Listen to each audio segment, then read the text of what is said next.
മുഖ്യമന്ത്രി പിണറായി വിജയനും സംസ്ഥാന സർക്കാരിനും CPM-നും ഒന്നിനു പുറകെ ഒന്നായി തിരിച്ചടികൾ. കേരള ഗവർണർ ആരിഫ് മുഹമ്മദ് ഖാൻ രണ്ടും കൽപ്പിച്ച് വീണ്ടും രംഗത്തിറങ്ങിയിരിക്കുകയാണ്. VC-മാരെ നിയമിക്കുന്നതിനുള്ള സെർച്ച് കമ്മിറ്റി രൂപീകരിക്കുന്നതിന്റെ ഭാഗമായി സർവകലാശാല പ്രതിനിധിയെ നൽകാൻ അടിയന്തര നടപടി കൈക്കൊള്ളാൻ വൈസ് ചാൻസലർമാർക്ക് ഗവർണർ നിർദ്ദേശം നൽകി. ഒരു മാസത്തിനുള്ളിൽ യോഗം വിളിച്ചു ചേർത്ത് കമ്മിറ്റിയിലേക്കുള്ള പ്രതിനിധിയെ നൽകണമെന്നും യൂണിവേഴ്സിറ്റി നടപടികൾ കൈക്കൊള്ളുന്നില്ലെങ്കിൽ സുപ്രീംകോടതി വിധിയുടെ അടിസ്ഥാനത്തിൽ ഗവർണർ സ്വന്തമായി സെർച്ച് കമ്മിറ്റി രൂപീകരിച്ച് VC നിയമന നടപടികളുമായി മുന്നോട്ട് പോകുമെന്നാണ് കത്തിന്റെ ഉള്ളടക്കം.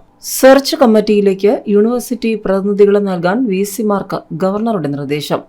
വൈസ് ചാൻസലർമാരെ നിയമിക്കുന്നതിനുള്ള സെർച്ച് കമ്മിറ്റി രൂപീകരിക്കുന്നതിന്റെ ഭാഗമായി സർവകലാശാല പ്രതിനിധിയെ നൽകാൻ അടിയന്തര നടപടി കൈക്കൊള്ളാൻ വൈസ് ചാൻസലർമാർക്ക് കേരള ഗവർണർ ആരിഫ് മുഹമ്മദ് ഖാൻ നിർദ്ദേശം നൽകി.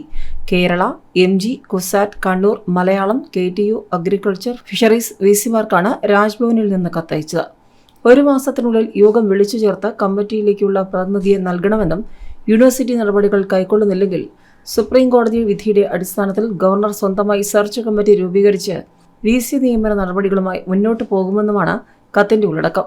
കേരള സർവകലാശാലയുടെ സെർച്ച് കമ്മിറ്റി രൂപീകരണവുമായി ബന്ധപ്പെട്ട ഹർജിയിൽ കേരള ഹൈക്കോടതി തന്നെ മാസങ്ങൾക്ക് മുൻപ് തന്നെ ഇതേ കാര്യങ്ങൾ ചൂണ്ടിക്കാട്ടി ഉത്തരവ് നൽകിയിരുന്നു. അതിനിടെ കേരള VC സെർച്ച് കമ്മിറ്റി പ്രതിനിധിയെ തെരഞ്ഞെടുക്കുന്നതിന് സെനറ്റ് യോഗം ഫെബ്രുവരി 16-ന് വിളിച്ചു ചേർക്കാൻ രജിസ്ട്രാർക്ക് നിർദ്ദേശം നൽകി. കോൺഗ്രസ് സെനറ്റ് മെമ്പർമാരും ഗവർണർ നാമനിർദ്ദേശം ചെയ്ത BJP അംഗങ്ങളും കൂടി ചേർന്നാൽ മാത്രമേ സെനറ്റ് യോഗം ചേരാനുള്ള കോറം തികയുകയുള്ളൂ. BJP അംഗങ്ങളെ കാലക്കെട്ടിന് സമാനമായി തടയുകയാണെങ്കിൽ കോറം തികയാതെ യോഗം തടസ്സപ്പെടും. CPM അംഗങ്ങൾ സെർച്ച് കമ്മിറ്റിയിലേക്ക് പ്രതിനിധിയെ നൽകുന്ന നടപടിയോട് യോജിക്കാൻ സാധ്യതയില്ല. യൂണിവേഴ്സിറ്റി പ്രതിനിധികളെ തിരഞ്ഞെടുക്കാൻ കേരള, MG, കണ്ണൂർ കാർഷിക സർവകലാശാലകളിൽ സെനറ്റിനും മറ്റ് സർവകലാശാലകളിൽ സിൻഡിക്കേറ്റ് സമിതികൾക്കുമാണ് അധികാരം. UGC ചട്ടം ലംഘിച്ച് നിയമിച്ച കാലിക്കറ്റ് സംസ്കൃത ഡിജിറ്റൽ ഓപ്പൺ യൂണിവേഴ്സിറ്റി VC-മാരുടെ ഹിയറിംഗ് ഫെബ്രുവരി 24-ന് ഗവർണർ രാജ്ഭവനിൽ നടത്തും.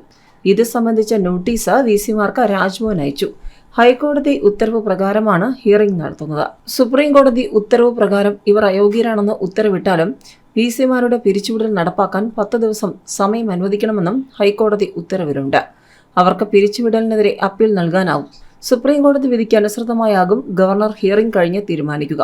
കഴിഞ്ഞ വർഷം VC-മാരുടെ ഹിയറിംഗ് നടത്തിയിരുന്നുവെങ്കിലും ഹൈക്കോടതി ഇടപെടൽ മൂലം മേൽ നടപടികൾ തടസ്സപ്പെട്ടു. ഇക്കാലയളവിൽ കേരള, MG, കുസാറ്റ്, മലയാളം VC-മാർ കാലാവധി പൂർത്തിയാക്കി വിരമിച്ചു.